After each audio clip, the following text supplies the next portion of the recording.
Any other questions, please? Please ask me questions, because when I go away, they will just come out and bother you.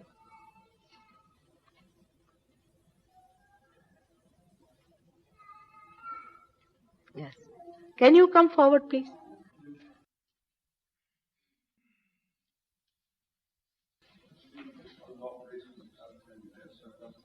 Yes, please. You mentioned about Muhammad and Christ and Buddha and so forth as the lineage of prophets, rightly so. But most of these religions are expecting. I just come here. You see, English is not my mother tongue, so you see any. Well, you've mentioned the lineage of religions, of Buddha, Muhammad, Christianity, of course, not in that lineage, and quite rightly so, and they've all got a very strong contribution to make. But in the case of Christianity, which of course obviously you speak with great fervour, there is a second coming, a spiritual second coming, of course, involved. How do you think what you're teaching will fit into that ultimate conception when that absolute reality? What immaculate question? Absolutely. Absolute reality, no doubt. Absolute. What contribution have you got to make for that? To that when it comes along? How does what you teach fit in? I will tell you. Please be seated. Now say one simple thing, that when Christ comes before you, how will you recognize? Will you recognize it? You cannot. When his second coming comes in. Actually, when he comes, he's not going to talk to anyone. He's just coming with a lashing thing in his hand. He's just going to sort out. All right? How will you recognize him? The first contribution will be that you will recognize him through vibrations. Second contribution about me also there is already mentioned. I have to give you the counsel.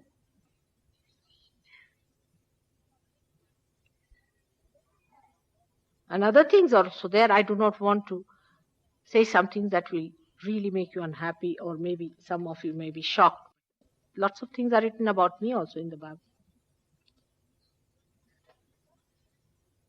But the people were so gross, so very gross, that Christ could not say many things which he could have said openly, but he did say in a way. The whole Bible is like that, but especially Christ's life. There's a book about me, Advent. Please go through that. In that there is a mention. But unless and until you are realized, you can't get the book. See, it's a secret. I do not want to get crucified this time again. All right? But he is going to come. No doubt. No doubt. But before he comes, better get to the kingdom of God. Only mother can do this work, isn't it? That's important to know that Christ is there. How will you know?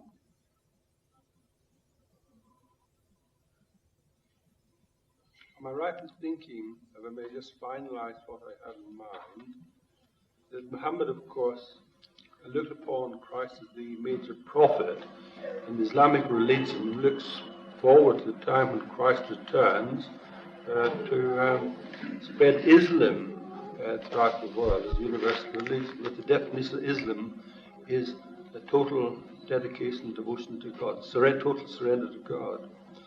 Do you still look upon Christianity as the, even though it's malpracticed, obviously, you still look upon Christ as being the major prophet and of the lineage, indeed the final prophet?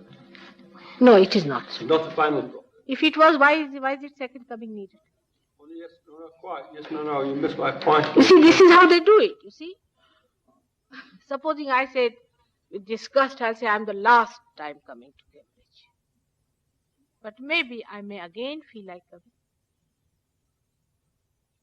Does what you mean in fact imply, does what you imply that he's coming back to fulfill all the prophets? You see, we see Christ as a separate entity.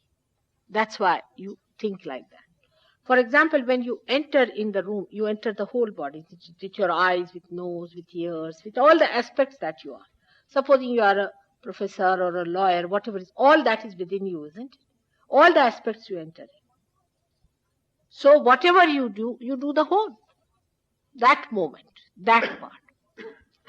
Now, I don't know, how can you say that Christ, I cannot put him as separate. Supposing this hand is eating the food, all right? And this is wiping the thing. Now, which is the ultimate? Like the whole evolution has to come up to this stage where you become human beings. You have to enter into the kingdom of God. And those who deny it are to be destroyed by Christ. Will you call him the last? You see, it's the whole place like that. Nobody is more important or less important in this body. Even a pin pricks you, you feel the hurt. The whole body. It's the question of the whole. It's not the question of one person. You understand that, sir? Thank you very much. So, whether it is Muhammad or whether it is Christ, all of them are important to us, very important. You will be surprised how much important they are to us. We cannot neglect any one of them. Any one of these centers, if they are neglected, we are in trouble. All the centers have to be corrected, are to be perfect, and they also help. Like, will you say that this roof is more important or the foundation is more important? You see, the whole is important. And every part of the whole is important.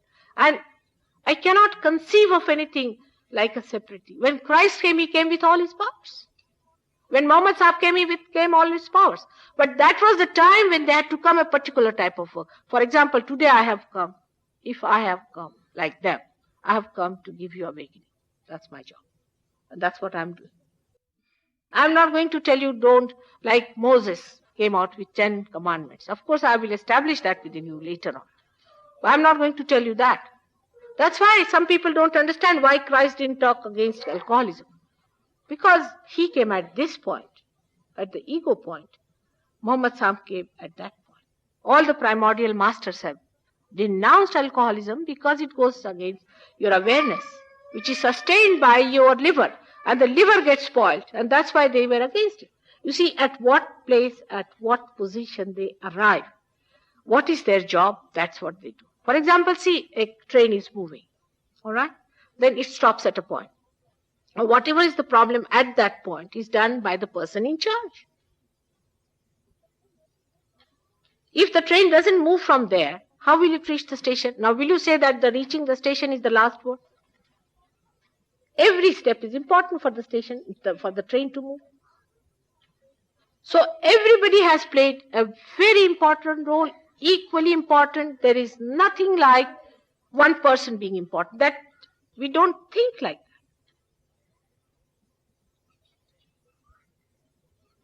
that. Or why human beings think like that? There's a reason for that. You see, because by thinking like that, they can form a cult, they can form a ism, as you said, some sort of a thing, and then they can become important. But to be very frank, none of them who have formed such cults have any idea as to what God is. Even those who talk of Kundalini will be amazed. I myself amazed. People have written such big books. Such big books they have written without knowing where the Kundalini is. Can you imagine such ignorance and such audacity? Hitler used to talk about God. I mean, anybody can talk about God. This is what it is. So we have to see the whole thing in entirety. Not to prove anything higher, lower, or anything. First of all, let us get to ourselves. Let us get to our spirit, through which you are going to know all the truth about them. And then you will see their glory one after another. What a beauty it is. To see them in one unity, in one union, in complete concord. We cannot understand how they are united. Because human beings, even husband, wife, are not united among human beings. I mean, the nearest relationship, they say, Even there they are not united. So human beings can't understand how they are completely united, absolutely in union. There's no discord at all, even not this much. They are perfect beings, they are ideals.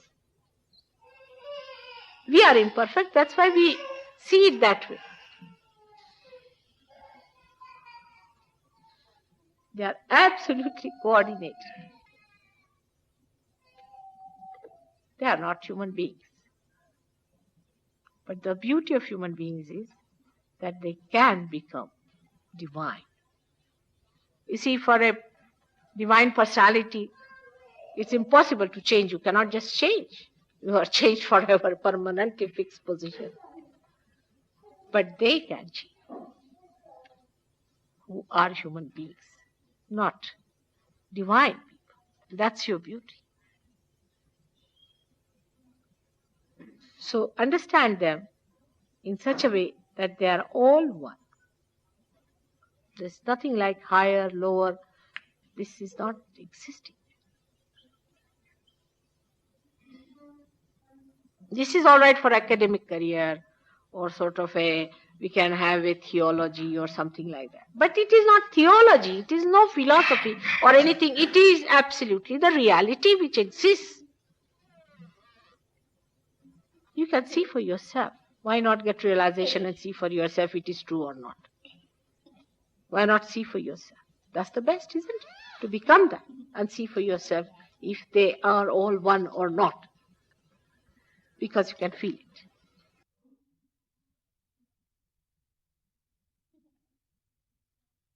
What's our doing? Now you say that all of the religions say that you have to die. You can't even do that. Nobody says that. Who says that? Well, you have to die before you die, to be born again. Yes, very true. But that death, that's agree. But that death doesn't mean that you die the way you are supposed to die. No. You see, every flower has to die before it becomes a fruit. Every egg has to die before it becomes the bird, isn't it? In the same way, what dies within us is our Mr. Ego and Super-Ego. They are sucked in.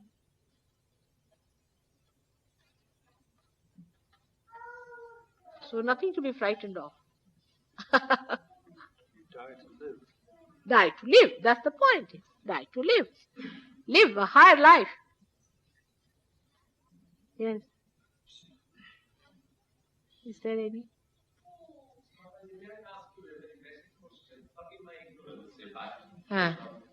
Is there any relationship between the ability to perform the easy yoga in which you are fitting Yes. and our diet?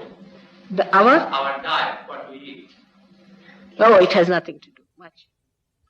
It's not so important. It's not very important. You see, diet and all that we have paid too much importance to it. There's no need to bother about it. It is even, I tell you, you'll be surprised that I have seen people, Sahaja Yoga is such a grace these days. It's such a gracious thing. That a person came to me, I got his realization. Now, he was the man who was really a very bad man from every angle. You see, he got realization. I was amazed at the grace. It's so forgiving. Diet and all these things you just forget just now because it's nothing important. It's nothing important. We pay too much attention to these things. You see, now for example, vegetarianism, what's the use of such extreme vegetarianism? I just can't understand. Are we going to give realization to chickens? Or to bugs? We are more worried about animals than about human beings, isn't it?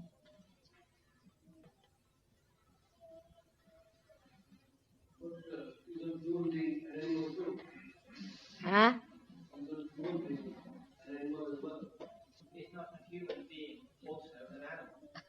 That's what you have to become divine now. The animal stage will be over very soon. Human being is at that stage where he is going to become divine. You see, he is the most important thing.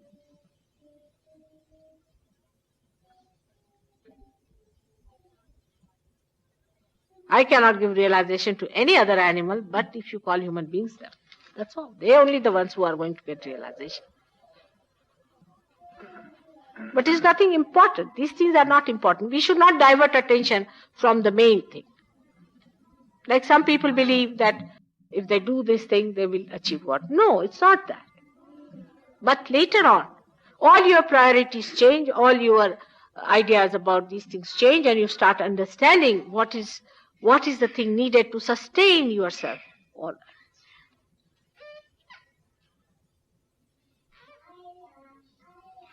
Nobody has achieved anything by doing all these things so far. This we must accept. That we have not achieved anything by doing these things so far. Have you felt the cool breeze which is described in all the scriptures? Of course, I must say that Adi Shankaracharya described it in a very big book, Chaitanya Lahari. Have you felt that? No, we have not. So accept it. So what's the use of doing the same things again? Better get it in within yourself.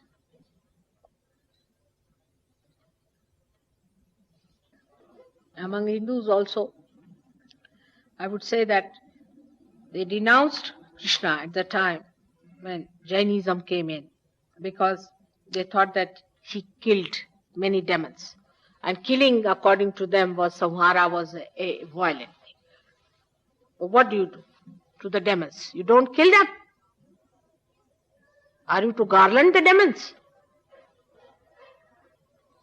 And the goddess destroyed so many demons.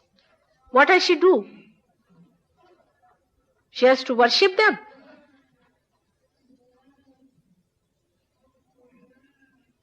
This kind of kindness doesn't exist with the wrathful God.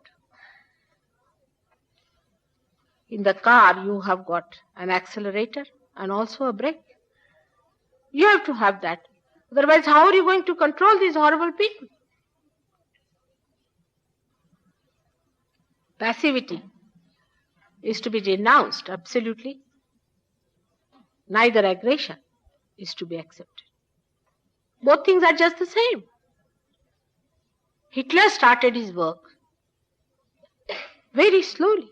That time the Jews, if they were not so passive, this poison would not have accumulated, and this horrible shame that came on humanity would not have occurred.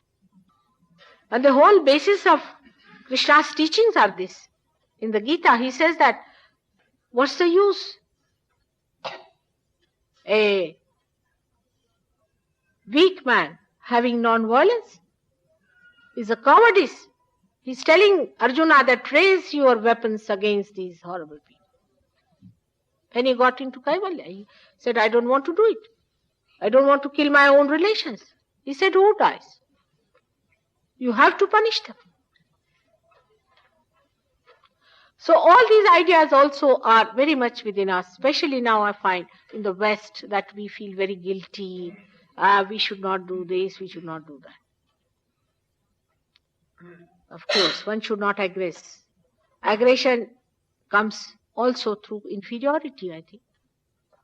Through insecurities also. Can be cruel, can be very much egoistical. Both things are just the same as you see here, the ego and the superego. The ego is in yellow color and this deep blue color is the superego. Both of them are to be given up. It's not only one side that is to be given, both the sides. When a person is realized, he doesn't aggress, nor does he take aggression. Like Christ, we can say now, look at Christ, who took a hunter in his hand and started beating all the people who were making money near the church. We still have faiths and all that in the churches, we see that. On. He stood by a prostitute. What a prostitute had to do with Christ? He stood by her. They said, come along now. Who wants to put the stone? Has to say that he has not committed any sin. Such valor and such glory. There's no place for cowardice. Mostly the aggression is due to cowardice.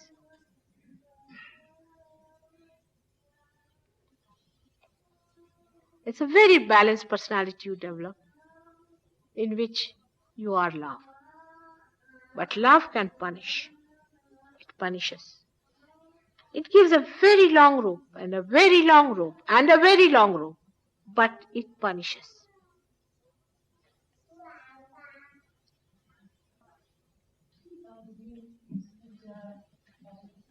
This yoga is an actual meditation. And you said, I think, that one has to actually jump. I think you said something. Yes. You have to make that jump. Could you say a little bit more? It is a breakthrough. You see, there's no word, a proper word to express it, but I would say it's a breakthrough. Your attention becomes that. In simple analogy, you can understand this room. If you put the lights, it gets enlightened. In a simple way to understand it. It happens to you. You don't have to jump in a way that you don't have to push your awareness. Nothing, it just happens to you. It just happens to you. You just get it.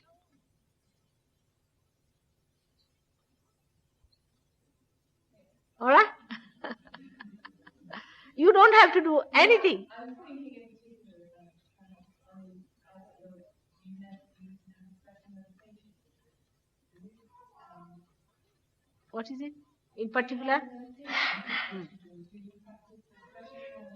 Now, you see, you have to be in meditation. You cannot do meditation.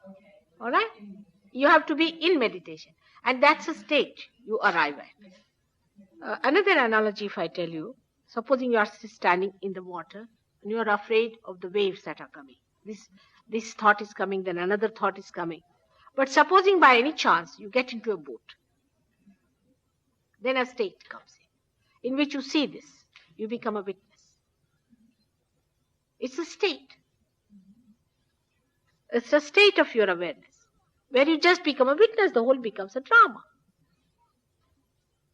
You are no more involved into it. But you become dynamic because you can see it. Because dynamic power starts flowing through you. You are dynamic power. Only thing you have to allow it to flow.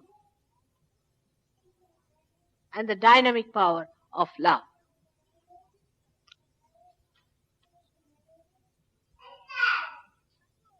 It is rather inconceivable with intelligence. You have to achieve it. Then you start thinking, oh God, what is this?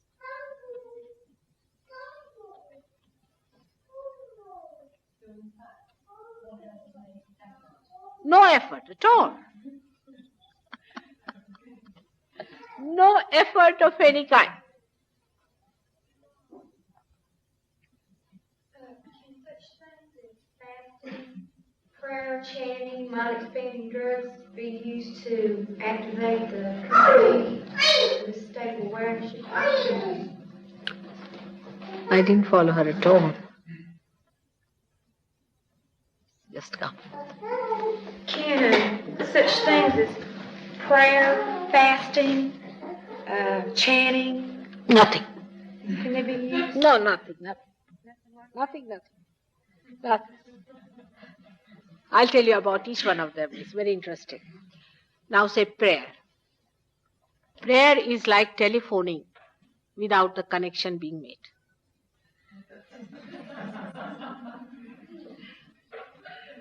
No, chanting is really pestering.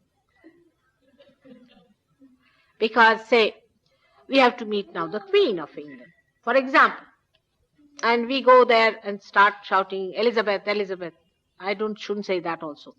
You will be arrested. There should be some protocol, some arrangement by which you are connected, and then only you can go to her. Even the Queen of England, while I'm talking of the queens of queens of queens, you see. So this is second, chanting. And which is the third thing you said? Prayer, chanting, fasting. Now for heaven's sake, don't fast. In Sahaja Yoga, it's sinful to fast. I mean, you should eat something. Because God has made this beautiful earth, beautiful everything for you to fast. Is it? I'll give an example. We had one gentleman who was a great worshipper of this deity of innocence, Ganesha. And he got a prostate gland trouble. He came to me and he said, Mother, how is it? Because this is the one which protects prostate gland and I've got prostate gland trouble. And I worship this Ganesha and I'm a Sahajogi, I'm a realized soul and I understand its significance. How is it still I've got this problem? So this is the thing we give as my, what you call, prasad to people, call it chana. And in fasting, Indian fasting, they don't take any carbohydrates. You see, these are all things they have devised. So I said, all right, you have my prasad, I told him. He'll be all right. So he looked at it, he said, today I'm fasting. I said, fasting for what? He said, today is the birthday of Ganesha, that's why I'm fasting. I said, supposing a child is born in your house, do you fast that day? If somebody dies, you may fast. Why should you fast? What is there to feel so miserable that he's born in your family, born in this world, and you are celebrating his birthday with a fast? You will be amazed. With that giving up of fast, he got all right. You have to please the deities, isn't it? No fasting is allowed in Sahaja Yoga.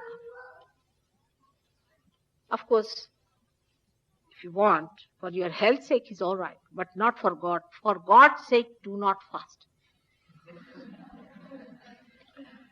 You can fast for yourself if you want. That nobody has any objection. But for God, I mean, why bring bad name to him? And to a mother, the best way to punish mother is to fast. You see, supposing a child is angry with the mother, he will not eat the food. Finished. The mother is finished there. That's the last weapon. If you want to punish your mother, then you can fast. It is all a way of regulating your diet and all that is different. But it has nothing to do with God or divinity or anything. And why suffer? Another thing is suffering. We must suffer. Why?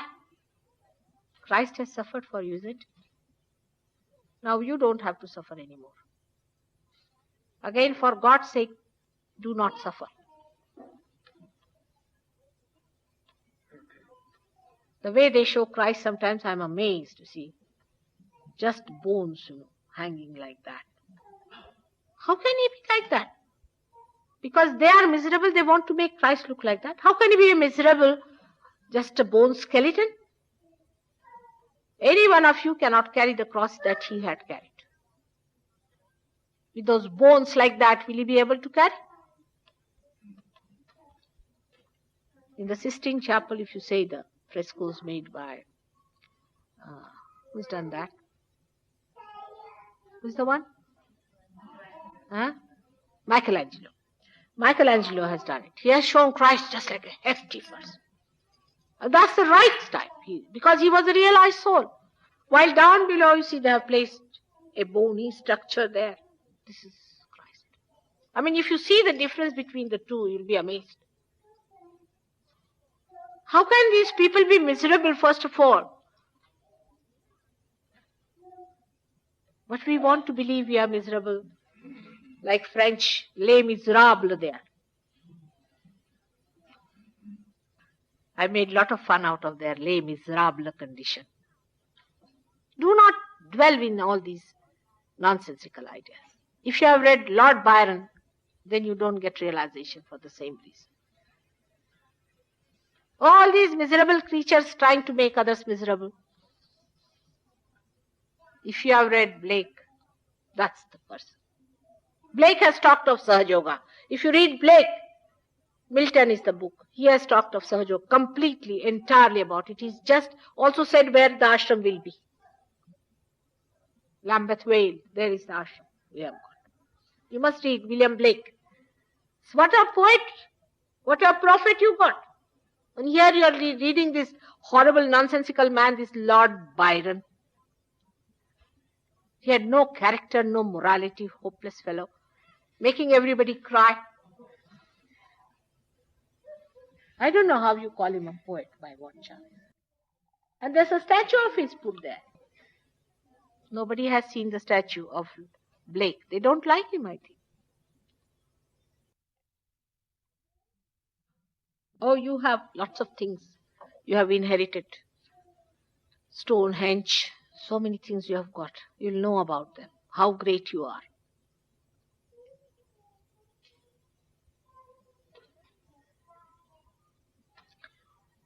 England is the heart of the universe. Do you know that?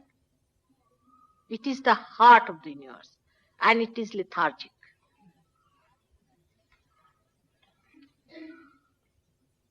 It can be proved. You can ask the question, is England the heart of the universe? You will get vibrations on this point.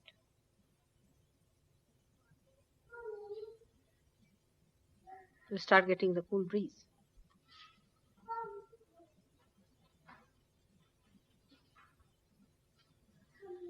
Any other question? There are some very good people today. I can feel it. Huh? How does surgery influence a man's or woman's personal destiny? Every man or woman, has sort of question in his mind, sort of, as he goes through life, this is what happened to me in the past, but what's going to happen in the future? After I die, You see the thoughts? The next life, and if so where I'm going to be, what I'm going to do. What am I going to do? Yes, these questions come to you either from the future or from the past. You think of the past or of the future, but not of the present. One thought comes and goes into the past. Another thought comes, goes into the past. Sometimes you get your thoughts even from your past. And in between these thoughts, there's a little space. Your attention cannot stay there. But after realization, your attention is there in the present. When the Kundalini rises above this point, you become thoughtlessly aware, Nirvichar Samadhi. Thoughtlessly aware. Aware but thoughtlessly, which is called as Nirvichar, means thoughtless. Samadhi, Di means awareness. Samadhi, when it is balanced. And when it pierces through your fontanelle bone area, then you become completely relaxed. The drama is over. And you start feeling the cool breeze. Just now, many of you are in thoughtless awareness. Try to see if you are thinking. Watch my thing here and see if you are thinking. Many would have liked to ask me questions, but because of that they are not asking. Because no thought is coming. You are listening to me, you are very aware. But no thought is coming. It's a very difficult state normally. It's not possible. But your Kundalini does that. Is it not possible to arouse the Kundalini prematurely? I've understood about the Kundalini all of my life and have been taught that if the person is not spiritually advanced sufficiently, then the power, when it is aroused prematurely, can burn up sort of the other chakras, and insanity can even happen. Yes. If the person is not spiritually advanced enough when it is aroused. All right, I'll tell you all about it. Yes. Please be seated. See, most of these people who talk of Kundalini have no authority to raise Kundalini. I'm talking about Madame Blavatsky. Do you think she had authority? Yes, I do. I don't think so. I'm sorry. Because none of these things will happen to you if you are authorized by God. On the contrary,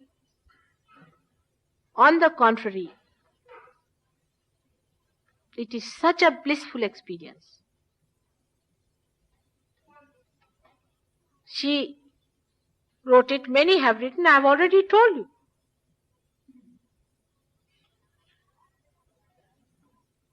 But what they have done is unauthorized behavior. Like a villager, supposing, comes to a city who has never seen the lights, all right, and puts his fingers direct into the plugs and says, oh, I got a fright. It's like that only. They have no knowledge of Kundalini, nothing, and no authority. You cannot put the authority upon yourself. It's something that is with you. You are born with it. They just say you believe it. I don't know why you believe it. But what has she done? Has she given to anybody realization? Whom? Whom? Nobody. Not one person, not a single soul. Realization is a very different thing. Then you talk like Kabir. You talk like an authority. Not a single soul has been given realization. I do not want to bring in people because no need having controversies. For me, she is also another seeker.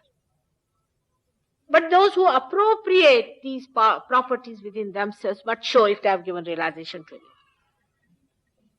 What do you expect out of realization? Is collective consciousness. Jung has said it. None of our disciples have yet to come across any disciple who has got collective consciousness. For example, a gentleman came to me and said, my Kundalini is awakened. I said, how do you know? He said, I know I have got it. I said, but how? I said, can you tell me about this gentleman, if he has got his realization or not? What is the center catching in? Can you tell me? He said, no, how can I tell? I said, then you haven't got realization.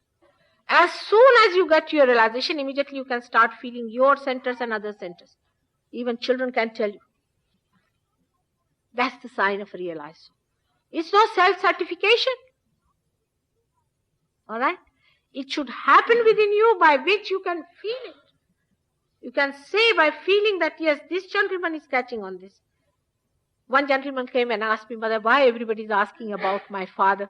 Anybody who comes to me, your Saj Yogis, they come and ask me, what about your father? What's the matter? I said, because there's a center for a father which is catching.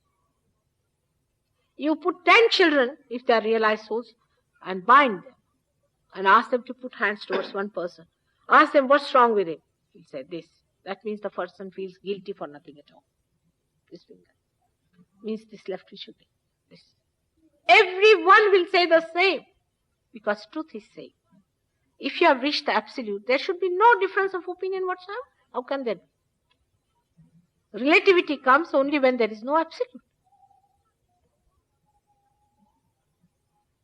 I don't want to criticize anyone, not to bring any controversies, all right? You are all dear to me, but I'm just telling you that don't believe into things. Today I am before you. Forget all that. Have it.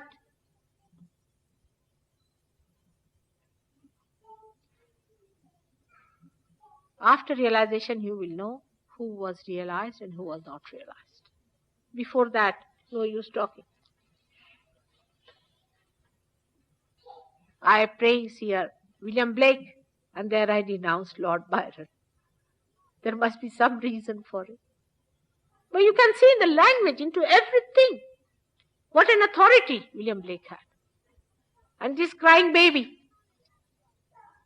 crying for God, shows that they are in separation.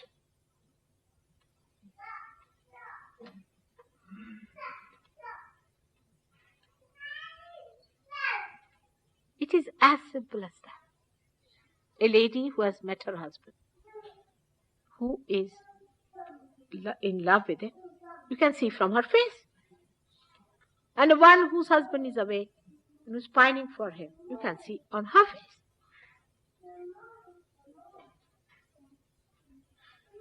Very apparent. But for a realized soul, it is very easy to know. I'll tell you, Lord Mountbatten was a realized soul. You won't believe that. But this Lady Blavatsky was not. Lord Mountbatten was a realized soul. I told some people about it, just by the way. And one day we were watching the TV and some of the Saj Yogis were sitting. Suddenly they got vibrations. I said, what? I said, this is it. I mean, they may look to be very simple, ordinary people, mundane type. They might be realized souls.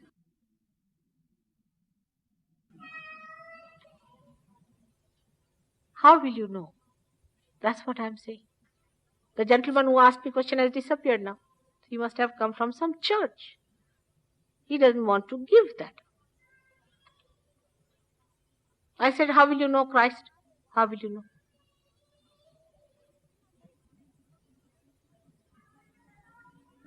Forget about all that. Makes no difference. Mr. Philip, who is sitting here, when I asked him how many gurus you have been and what books you have read, he gave me such a big, papers, bundle of papers, which I didn't know how many to read.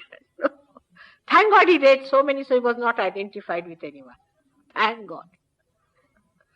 So it can be anything, but so far we have not found it. So why accept anyone whatsoever?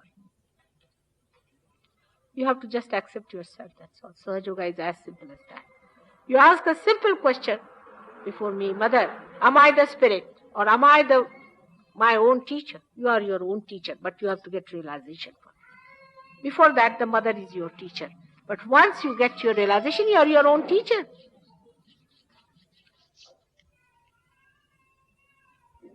Now let's see. Put your hands towards me, please. Just like that. Both the feet are to be on the ground.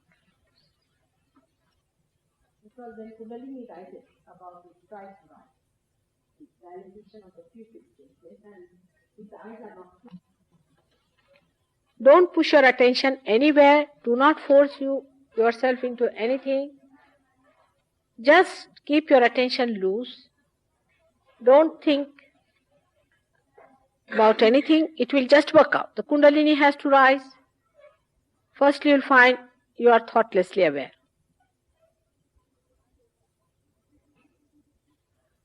And then you will find a cool breeze blowing in your hand. It's very simple as that. Now what I do is to conceive you in my heart and give you immaculate birth through your Sahasrara, through your fontanelle bone area. Do not feel guilty. One thing please do not do is to feel guilty. Actually, all of you should say, I am not guilty. This is a very common disease of the West. What are you guilty about? I mean, what sins can you commit compared to the ocean of love of God? I am talking of the ocean of love.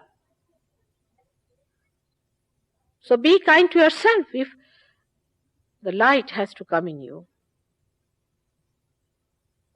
be kind to yourself.